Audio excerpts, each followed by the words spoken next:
جو تقریب حضور سے صحابہ سے ثابت ہے ضرور کرو ضرور کرو ضرور کرو. ابو علیہا بالنواجذ، اپنے دانتوں سے پکڑ لو اس کو.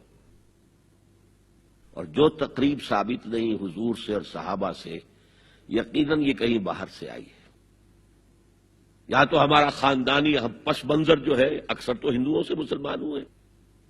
نمبر 1، نکاح مسجد میں.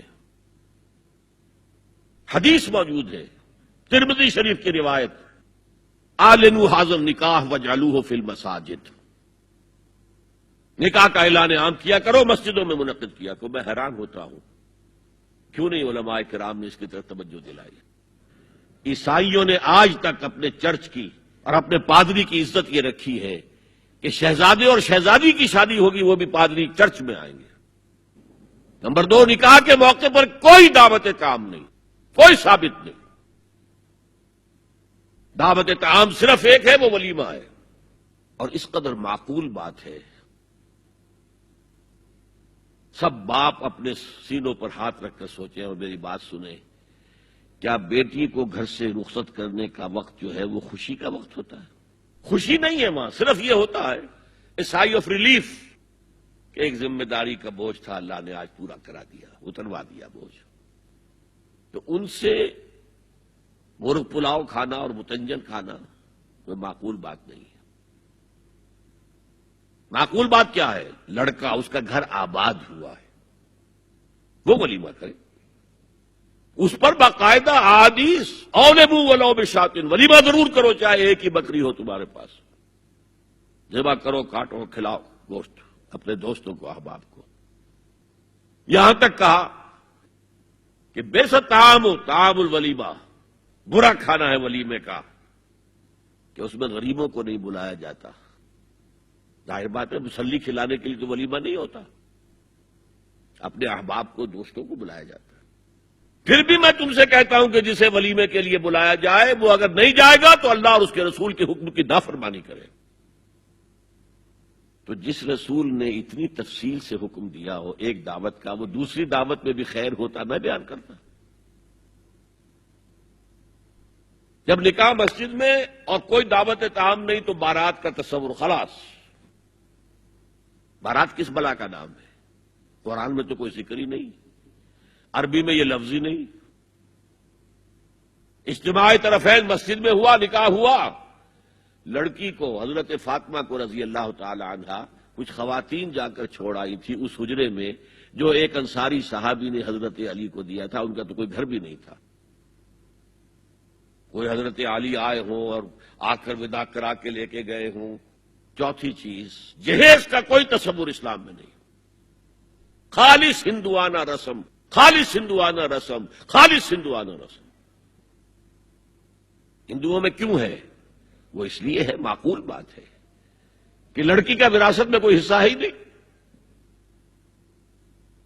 وہ تو جب گھر سے نکل رہی ہے وہ دے دلا کے رخصت کر دو. دان دہیج یہ خیرات ہے، لڑکی کا حق کوئی نہیں ہے گھر پر.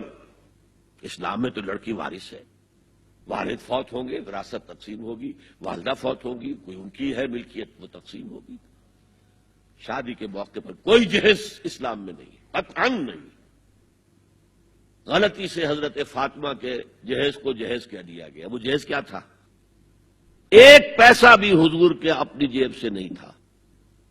اس شادی میں خاص بات کیا تھی کہ دولہا کے ولی بھی حضور ہی ہے. اور کون ہے؟ علی کا کون تھا مدینے میں؟ اور دلہن کے والد بھی حضور ہیں. اب حضور پوچھتے ہیں حضرت علی سے، تمہارے پاس مہر دینے کے لیے کچھ ہے؟ عرض کیا میرے پاس تو کچھ نہیں ہے. وہ فقراء صحابہ میں سے تھے. فرمایا مہر تو دینا ہے. تمہارے پاس ایک زرہ ہوتی تھی. جی ہاں زرہ تو ہے. انہوں نے یہ سمجھا زرہ تو جہاد کے لیے ہے، کوئی وہ دولت تو نہیں ہے. فرمایا جاؤ اسے بیچو یا گروی رکھ کے قرض لے کر آؤ. وہ گئے، حضرت عثمان نے خرید لی اور کچھ دنوں کے بعد واپس کر دی ہدیتاً. یہ زرہ میں ہدیہ آپ کو کر رہا ہوں. اس وقت اگر کہتے چھوڑو علی، کہاں تو لو میں پیسے دے دیتا ہوں تمہیں، تو ان کی طبیعت پر بار ہوتا. اس پیسے سے حضور نے کچھ پیسے گھر بھیجے اندر، دلہن کو ذرا تیار کر دو، اور کچھ پیسوں سے وہ ایک گدا جس میں کھجور کی کھال بھری ہوئی تھی اور 2 تکیے جس میں کھجور کی کھال بھری ہوئی تھی، ایک مشکیزہ کنویں سے پانی تو لانا ہی ہے نا، ایک چکی جو ہو یا گیہوں ہو پیسنا تو ہے نا، کوئی 1-2 برتن اور اللہ اللہ خیر صلی اللہ، یہ تھا جسے جہیز کہتے ہیں، جس میں ایک پیسہ بھی حضور کا شامل نہیں ہے۔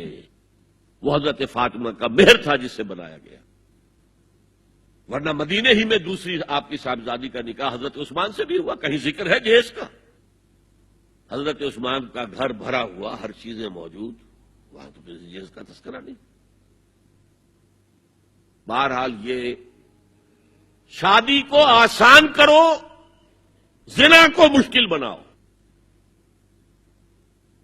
یہاں شادی کے لیے 9 من تیل ہوگا تو رادھا ناچے گی، ورنہ یہ کہ بڑی ہو رہی ہے، عمر ہو رہی ہے، سب کچھ ہو رہا ہے، لیکن کچھ تقاضے تو ہے نا، آخر کچھ تو کرنا ہوتا ہے نا، آخر کچھ نہ کچھ لوگوں کو تو کھانا کھلانا ہی ہوتا ہے نا، بارات تو آخر آئے گی ہی نا، کچھ نہ کچھ تو دینا ہی ہوگا، کچھ جوڑے کپڑے، کچھ یہ۔ اسلام کا فلسفہ جو میں نے 4-5 باتیں آپ کو بتا، فلسفہ یہ ہے کہ لڑکی کے باپ پر 1 پیسے کا بوجھ نہیں، تو لڑکی پال پوس کے تمہارے حوالے کر دیا، اب اور کیا چاہتے ہو تم؟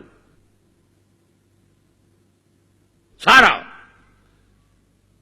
مرد آزماں مرد آفرین، مرد کو چیلنج دیا ہے، تم مرد ہو، مہر تم دو گے۔ اور سب سے بڑھ کر کیا ہو رہا ہے آج کل بھی ہوتا ہے، وہ ہمارے ایک کچھ کام ہوتے ہیں اسلامی، وہ بھی ہے، کچھ وہی ہندوانہ پس منظر۔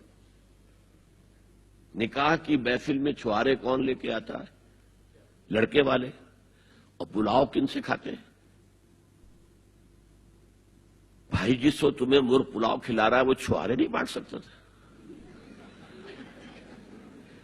یہ ہے اسلام اور غیر اسلام کا امتزاج۔ چھوارے لڑکے والے لے کر آئیں گے اور پھر دعوت اڑائیں گے لڑکی والوں کی طرف سے۔